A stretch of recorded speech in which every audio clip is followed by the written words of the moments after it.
Ce jour-là, Georges serait bien resté au lit pour faire la grasse matinée. Et s'il n'avait pas été réveillé par un drôle de bruit. Sous le lit? Rien d'anormal. Oh, c'était le vent. Et dès que Georges ouvrait la fenêtre, il s'engouffrait dans la maison en sifflant. En sifflant. Georges sortit la tête et le vent lui caressa les joues. Qu'est-ce que ça sentait bon? Georges salua les oiseaux. Il devait y avoir des tas de choses qui pouvaient s'envoler. Comme une paire de chaussettes.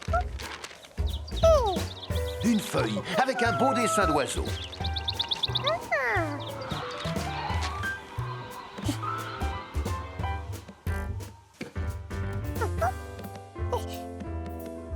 Il y avait peut-être encore mieux au rez-de-chaussée. Qu'est-ce qui te met de si bonne humeur? Ah, tu veux aller jouer dehors? Attends, je vais t'ouvrir la porte. Inutile d'y penser, Georges. Laisse le chapeau jaune où il est. Tu sais très bien que personne n'a le droit de jouer avec. Amuse-toi bien. Pense à ramasser tes jouets quand tu auras fini et ne t'envole pas. Quel objet allait-il faire voler en premier?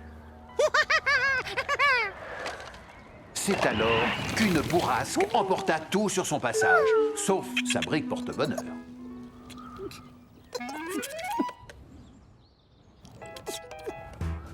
Poussé par la faim, Jumpy, le petit écureuil, qui passait la plupart du temps dans les arbres, descendit chercher la nourriture qu'il avait cachée. Seulement, il ne tarda pas à le regretter.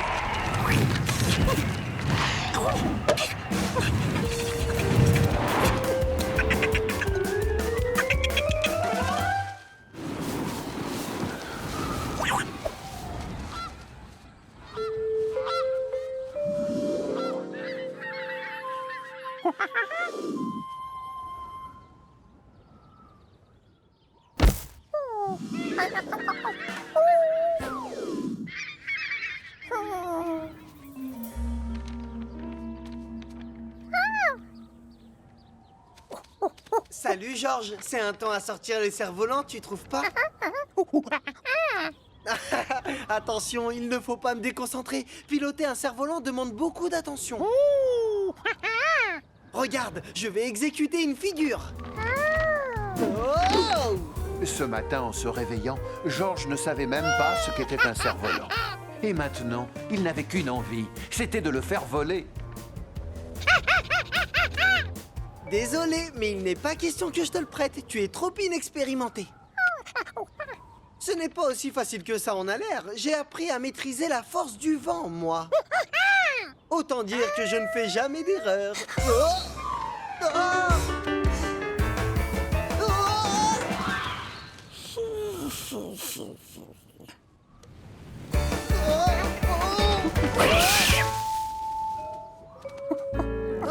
Oh, comment je vais le récupérer maintenant? Oh. Tu grimpes drôlement bien aux arbres pour quelqu'un qui habite en ville.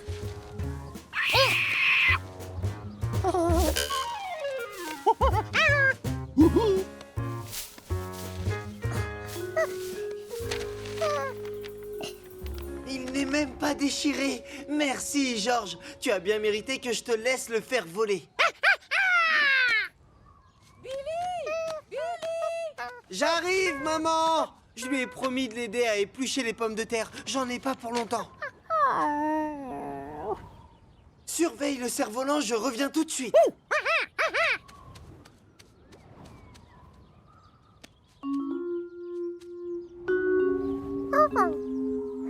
Si le cerf-volant était dans le ciel, Georges pourrait encore mieux le surveiller.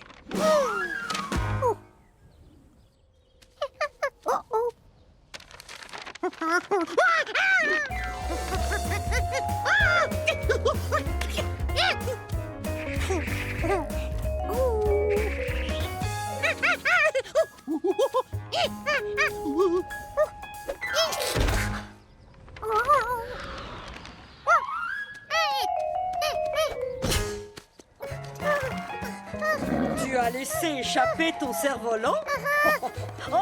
Je vais avoir du mal à le rattraper.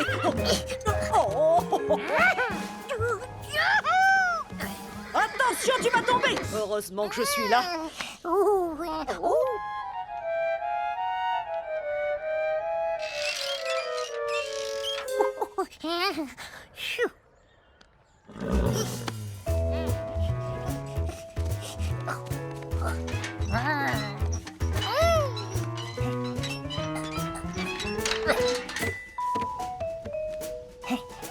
Si tu ne veux pas que ça recommence, attache-le à quelque chose.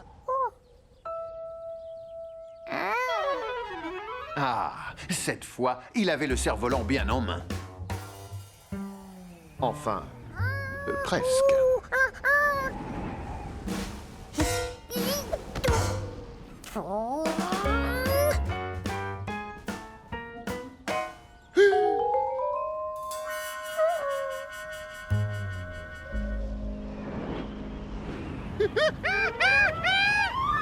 Tout va bien?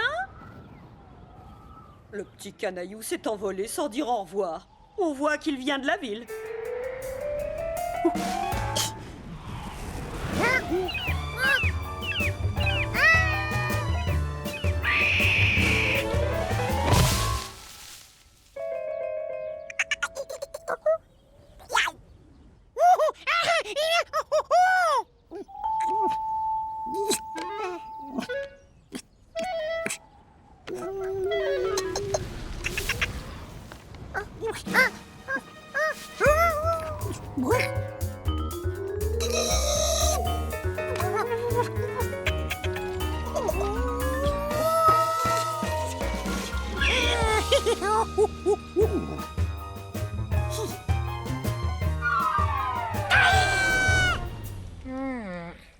Depuis le temps que je viens pêcher dans ce lac, je peux dire que j'ai tout vu, aussi bien des truites que des saumons et des anguilles. Est-ce que tu as vu le singe volant? J'ai vu des singes volants, des carpes à rayures, des salmonières.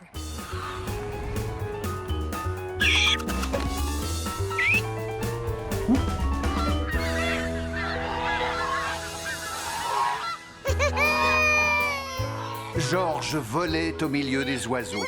Son plus beau rêve venait de se réaliser. Mais maintenant, comment allait-il s'y prendre pour redescendre sur Terre? Il n'en avait aucune idée. Georges, je lui avais pourtant demandé de rester ici pour surveiller mon cerf-volant. Georges, où es-tu? Oh, il aurait pu m'attendre. Ça alors, pour quelqu'un qui n'a jamais touché à un cerf-volant, il se débrouille encore mieux que moi. Oh! Oh!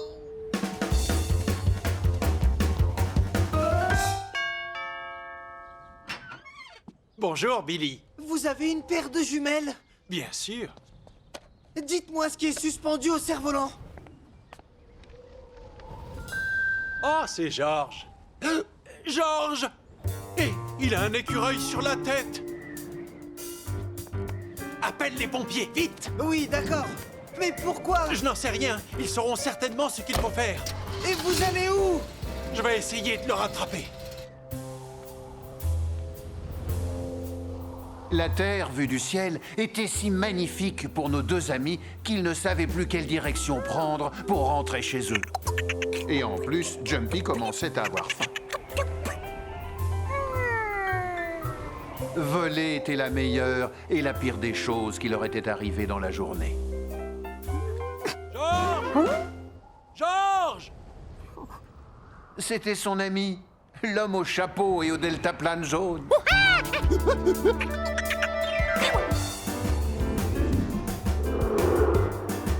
Georges, quand je serai près de toi, essaye de t'accrocher à moi avec la main, le pied, ce que tu veux.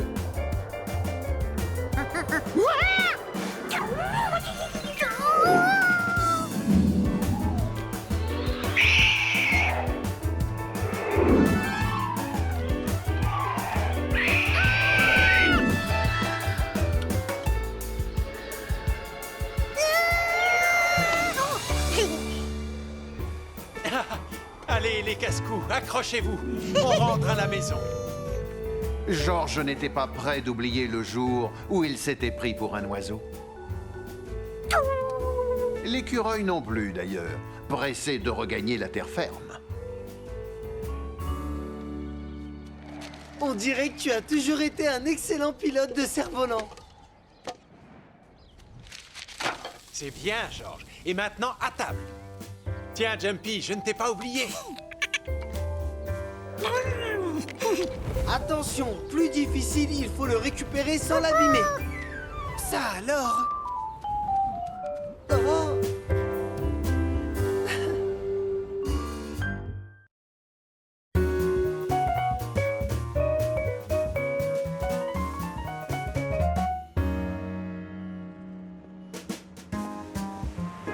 C'était une journée particulière pour Georges. Au menu, visite du musée. Mais pour commencer, petit détour par le restaurant de Monsieur Pasghetti. Calme-toi, ils ne vont pas s'envoler.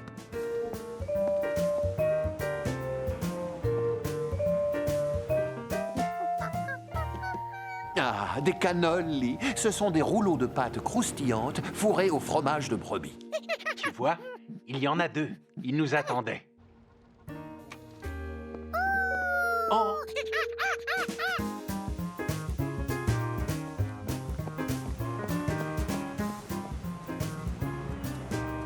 Salut, Gnocchi. Tu as ta propre maison maintenant?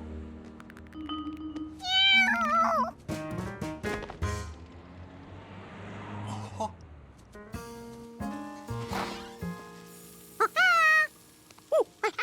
Ah, je n'en reviens pas.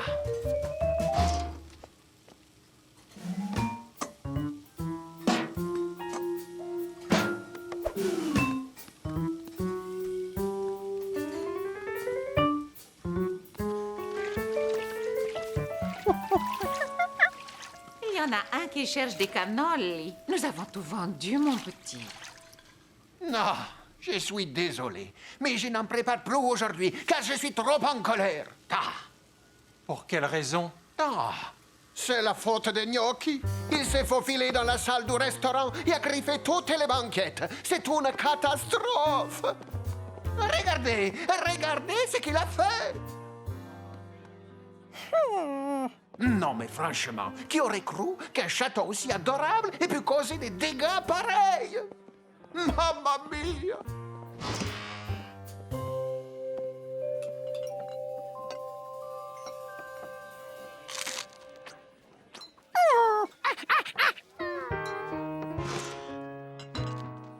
Oh, j'ai été obligé de lui interdire l'accès au restaurant. On a vu la maison que vous lui aviez construite. Elle est très jolie. Ah, merci. J'ai prévu d'y ajouter un étage. Oh, écoutez-le miauler. Il veut rentrer, le pauvre petit. Ça me désespère. Il veut rentrer uniquement parce que tu lui as demandé de rester dehors. Oh, les chats sont tous les mêmes. Comme vous le voyez, le chef n'est pas dans son assiette. Je crains qu'il n'y ait pas plus de cannoli avant que ce problème ne soit résolu. Hé! Reste dehors!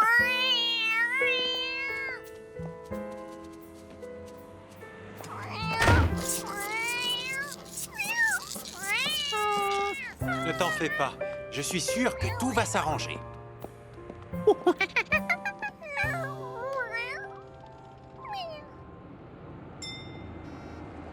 Au musée, Georges avait la tête et l'estomac ailleurs.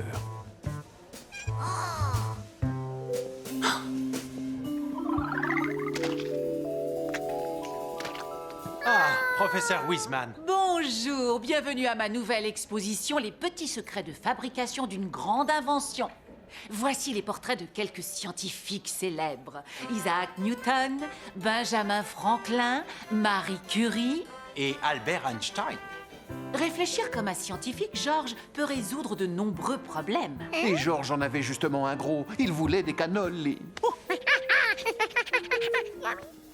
Face à une énigme, le scientifique cherche le moyen de l'éclaircir. Il observe, émet une hypothèse. Et si cette hypothèse ne l'aide pas à trouver la solution, il reprend ses observations. Oh non, excusez-moi. Espèce espèce de garnement. Descends de là. Georges se demandait ce qu'un scientifique ferait s'il était privé de cannoli à cause d'un chat qui aurait abîmé des banquettes. Pour commencer, sommes-nous sûrs et certains que le chat est le vrai coupable comme le pense le chef? Tu dois observer puis en déduire des hypothèses. Georges avait bien vu Gnocchi griffer la porte, mais avait-il aussi détérioré les banquettes? Tes observations ne confirment pas la thèse du chef Pasghetti selon laquelle le chat serait responsable. Si Georges réussissait à prouver l'innocence de Gnocchi, alors le chef Pasghetti ne serait plus contrarié et préparerait de nouveaux cannoli. Oh, j'adore les cannolis. Georges devait donc poursuivre ses observations.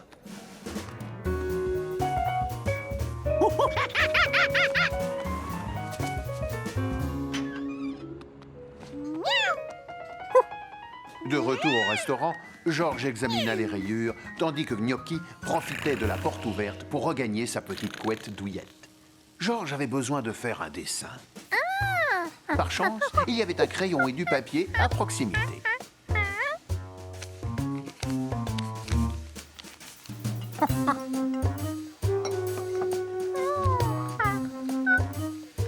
Garçon, pouvez-vous nous apporter du pain?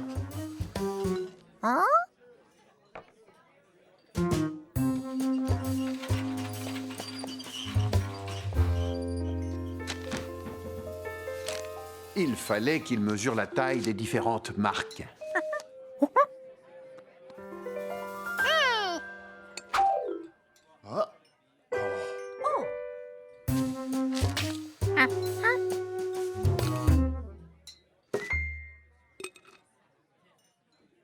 Je pense qu'il ne veut pas que l'on grignote avant le repas.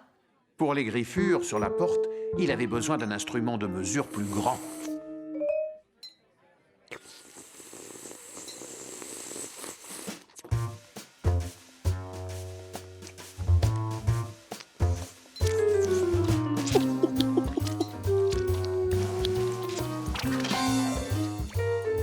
C'est sûrement un critique gastronomique. Il a pris un échantillon de spaghettis.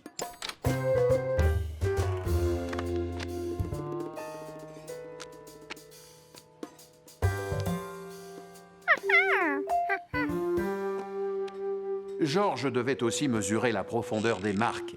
Mais avec quoi? Oh.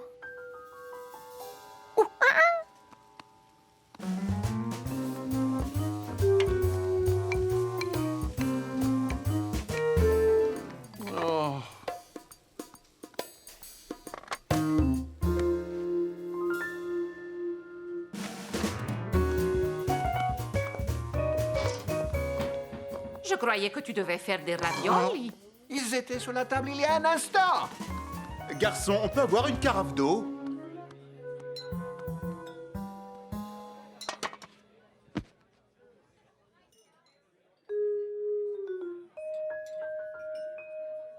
Regarde, maintenant il note les raviolis. Il semble mieux les apprécier que les spaghettis puisqu'il en a pris un plateau entier. Les marques sur les banquettes étaient plus courtes, mais plus profondes que celles sur la porte. Elles ne pouvaient donc pas avoir la même origine. Gnocchi était innocent.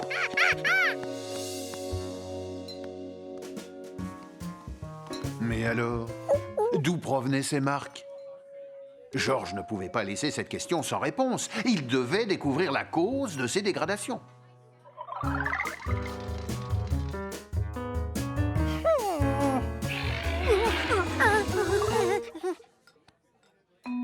Si c'était un ours ou un dinosaure, il aurait brisé la vitre pour entrer. Quand allons-nous enfin avoir du pain? Ça fait un moment que nous en avons demandé, mais le serveur semble avoir la tête ailleurs. Oh, je vous prie de bien vouloir nous excuser. Je vais vous en chercher tout de suite. Oh, ce n'est pas un serveur. Il teste le restaurant pour un guide gastronomique. Ne dites pas de bêtises! Je vous assure, il a adoré les raviolis.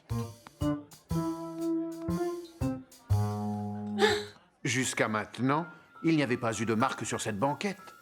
Elles étaient donc toutes récentes. Je n'avais encore jamais rencontré de critique aussi consciencieux. Il ne s'agit pas d'un critique gastronomique ni d'un serveur, mais d'un singe. Un grand scientifique ne se laisserait pas dépasser par un tel problème. Georges devait garder son calme et se creuser la tête.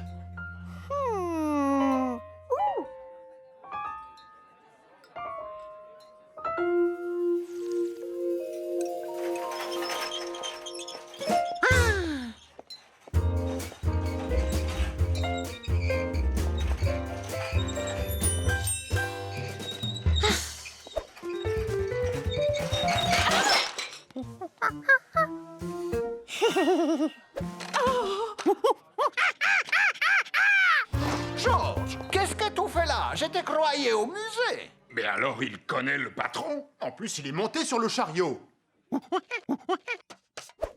Georges leur montra ce qu'il venait de découvrir. Oh!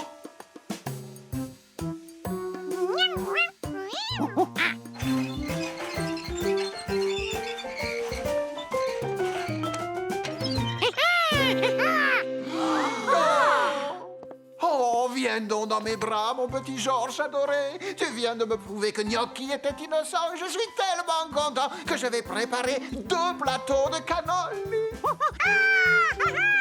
Exactement, des cannolis pour tout le monde, offerts par le patron.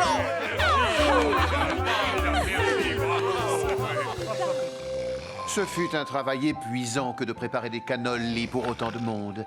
Et bien que Georges réfléchissait maintenant comme un scientifique, il mangeait toujours avec beaucoup d'appétit.